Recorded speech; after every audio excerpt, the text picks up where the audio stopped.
안녕하세요. 8월 7일 목요일입니다. 오늘은 사도행전 2장 47절입니다. 하나님을 찬미하며 또 온 백성에게 칭송을 받으니 주께서 구원받는 사람을 날마다 더하게 하시니라. 아멘. 오늘이 8월 7일 목요일인데 절기상 입추에 해당하네요. 오늘이 이제 입추가 되니까 이제 무더위도 거의 막바지가 될 것 같습니다. 그렇다고 해서 낮에 덥지 않은 건 아니겠지만 그래도 그렇게 막 푹푹 찌는 무더위는 이제 거의 수명을 다해가지 않을까. 왜냐하면 내일 모레가 말복이니까요. 조금만 견디시면 훨씬 수월해질 것 같습니다. 오늘은 이제 사도행전 2장의 마지막 절인데, 그들이 43절부터 47절까지가 베드로의 설교의 결과에 대한 그들의 변화된 모습, 설교를 들은 자들이죠. 말씀을 받은 자들의 변화된 모습, 그리고 그들의 어떤 새로운 결심, 이러한 것들이 고스란히 말씀 속에서 나타나고 있지 않습니까? 그래서 성전에 모이기를 힘쓰고 집에서 떡을 떼며 기쁨과 순전한 마음으로 음식을 먹고, 그러니까 이들이 음식을 먹었는데 먹기만 한 것이 아니라 오늘 말씀해 보니까 하나님을 찬미하며 이렇게 되어 있습니다. 하나님을 찬미했어요. 하나님을 기쁘시게 해드렸어요. 하나님을 높여드렸어요. 그리고 그것을 자발적으로 정말 그들 마음속에서 우러나오는 상태에서 하나님을 찬미하는 이것이 중요한 거죠. 누가 시켜서 한 것이 아니라 너무 좋아가지고, 은혜 받으면 그렇잖아요. 너무 신나고 좋잖아요. 하나님이 함께 하신다고 하는 그 사실이 느껴지지 않습니까? 그러니까 밤에 잠을 안 자고 기도해도 피곤한 줄도 모르고요. 또 흥얼흥얼 하나님을 찬양하게 되고요. 이게 정말 은혜 받은 자의 모습이에요. 그것이 베드로의 설교의 결과로 이러한 것이 나타났고요. 이것이 그야말로 이제 초대교회의 모태가 되는, 초대교회가 태동하게 되는 시발점으로 우리가 생각할 수 있는 거죠. 하나님을 찬미합니다. 우리의 입술에서도 늘 하나님을 찬미하는 이 찬미가 있어야 되겠죠. 근데 이제 하나님을 찬미하는 것은 결과예요. 결과. 몇 가지 결과가 있는데 그 찬미하는 것도 그 결과에 들어가는 거예요.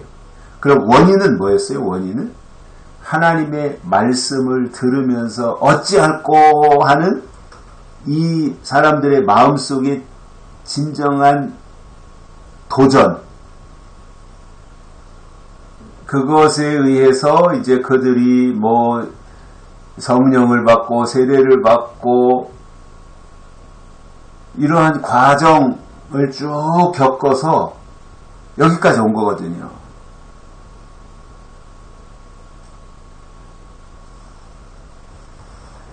그래서 교회가 좀 복잡하고 교회가 좀 시끄럽고 교회의 은혜가 좀 이렇게 떨어지고 할 때는 제가 볼 때 사도행전 2장 37절부터 47절까지 반복해서 읽어볼 필요가 있다고 봅니다.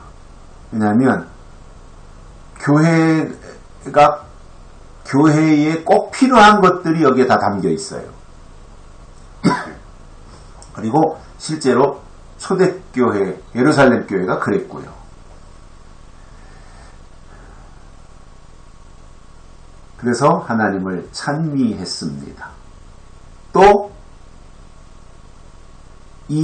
여기에 그 37절부터 47절까지 나오는 이 과정 속에서 보여준 사도들의 메시지나 그 설교를 들은 사람들의 유대인들이 됐든 이 사람들의 반응이나 이러한 것들을 볼 때 너무 그 모습이 아름다우니까 온 백성에게 더불어 다 칭찬을 받은 거예요. 이 얼마나 멋진 모습이에요. 오늘날은 교회가 빛과 소금의 역할을 제대로 하지 못하고 세상 사람들에게 짓밟힌다 그러잖아요. 욕을 먹고 손가락질 당하고 짓밟히고 있는 것이 현실의 교회인데, 이때는 온 백성들에게 칭찬을 받은 거예요.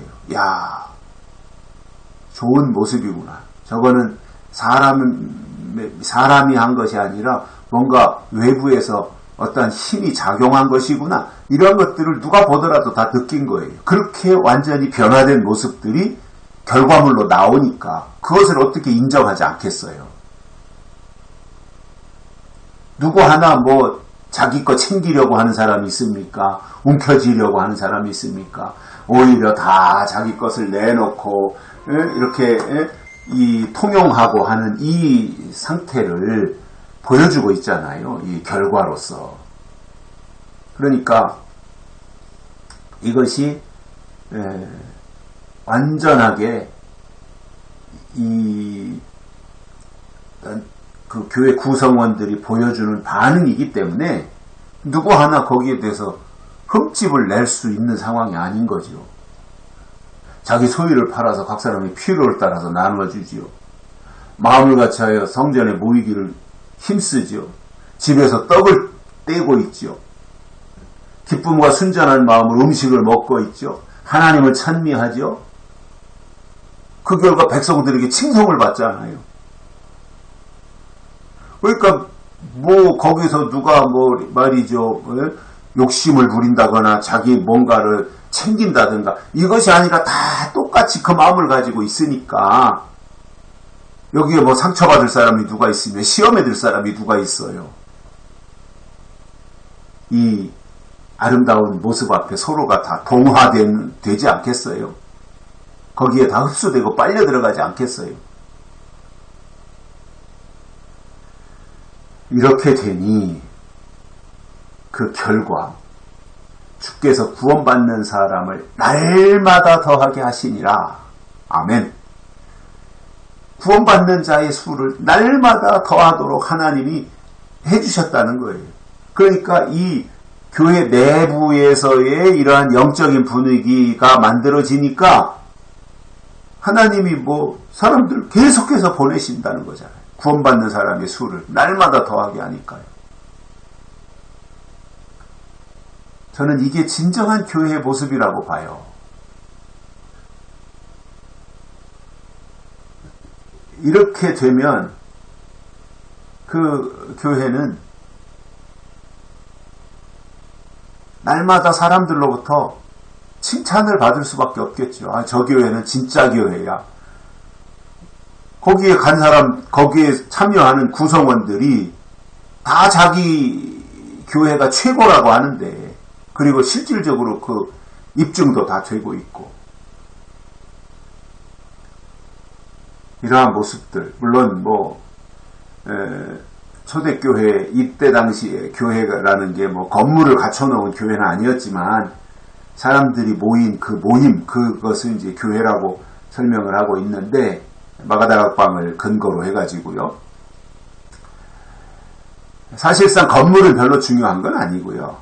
거기에 모인 사람들의 마음이, 또 모인 사람들의 사모하는 일이, 그리고 거기에 모인 사람들의 어떤 필요가 무엇인지, 무엇을 갈망하고 있는지, 이러한 것들을 제대로 알고 충족한다면 그 자체가 교회이고, 거기에 하나님의 은혜가 임하며 하나님의 영이 더욱더 강력하게 역사하실 수밖에 없고, 구원받는 자의 수가 날마다 더해질 수밖에 없다라고 하는 것을 총괄적으로 사도행전 2장을 이렇게 마무리하겠습니다. 여기까지 하겠습니다. 고맙습니다.